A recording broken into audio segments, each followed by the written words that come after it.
The federal government has approved a 50% reduction in the cost of agricultural inputs for farmers, aligning with the commencement of dry season farming scheduled for November 25, 2023.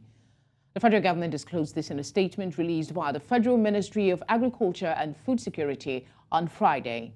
The statement disclosed that the Minister of Agriculture, Abubakar Kyari, will lead the launch ceremony in Jigawa State. It noted that the event will not only mark the commencement of dry season farming, but also involve the distribution of crucial resources such as seedlings, herbicides, pesticides, and more. The scope of the dry season farming initiative is national, encompassing all 36 states of the country and the Federal Capital Territory. To discuss what impact there is of this, we're joined by economic analyst Akin Fatunke. Thank you very much for giving us your time. 15% reduction, that's half in the cost of agricultural inputs for farmers. How much of a boost will this be? Tremendous, Felicity. Tremendous it should be.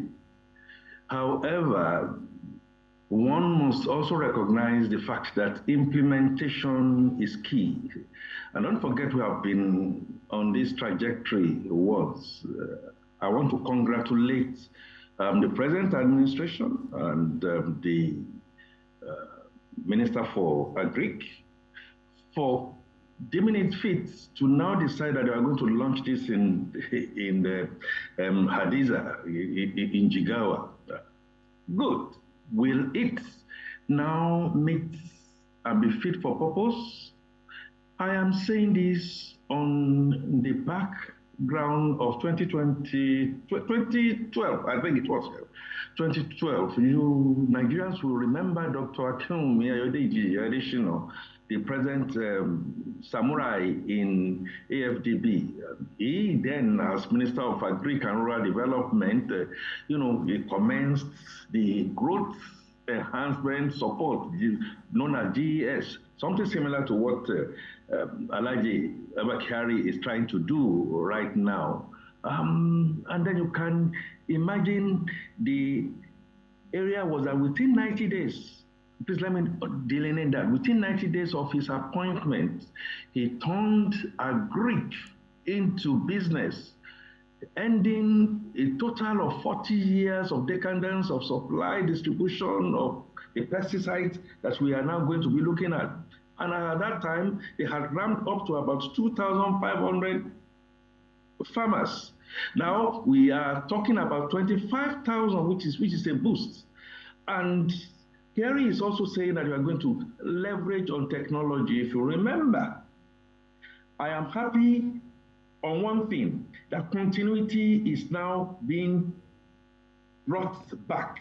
Because immediately after Adesina left, I am not exactly sure if that continuity went on. We're talking about the e-wallet, talking about the fact that the transparency has to be done. Yeah, Akin, as great as you feel this is, I still caught on your concern about modalities for distribution and ensuring that it gets to the right people.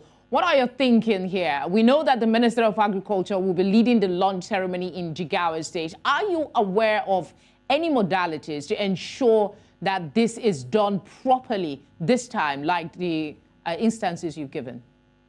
Again, like changing of baton, when Akin was leaving, there was such a synergy between that ministry, the coordinating minister for the economy, Mrs. Kunje-Weala, and they ensured that money was released.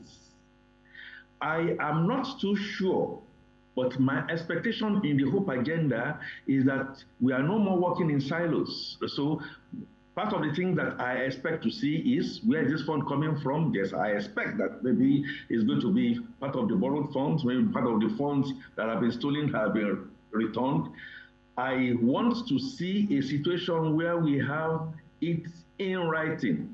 This has a source that is coming, the 25,000 farmers that we have, where are they located? What is the data print that we have for them? Do they have the digital capacity to be able to do?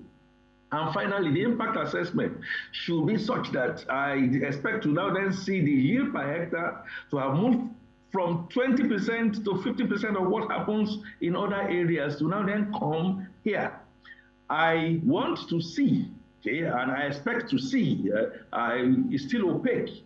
And I hope the website will be open for all Nigerians to be able to see who are we giving these funds to, how are we making sure that we are getting returns for money, how are we making sure that so and so has gone into a particular state, how are we ensuring that the state governments and local government areas are really benefiting and that the thing is not just ending up with middlemen. All right, quickly, before we run out of time, I want to find out from you. We know that the announcement coincides with the commencement of the dry season farming, scheduled for 25 November. For non-farmers, why do you think this dry season farming period is so important and, that necessitates the launch of this initiative at this time? Low-hanging fruits, factor endowment. Dry season will not be the time that our farmers can go to farm and they will not be beaten by what we want to call the excessive rains and floods. Unfortunately, climate change is putting a light to that. Add on to that is the fact that our security apparatus is still not up to par. I am not too sure if the Lagdo Dam that Cameroon will release is not going to have some kind of adverse effects.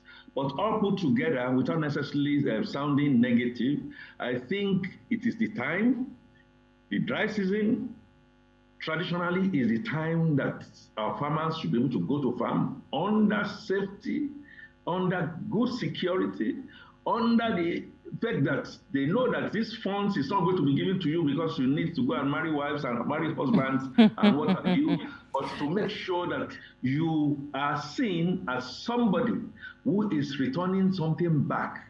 With some little collateral, some seriousness has to be in this. It has to be run as a business. Let's hold on to your optimism and hope for the best with this initiative from the federal government. Thank you so much, as always, for speaking with us. Thank you very much, Felicity. It's a pleasure.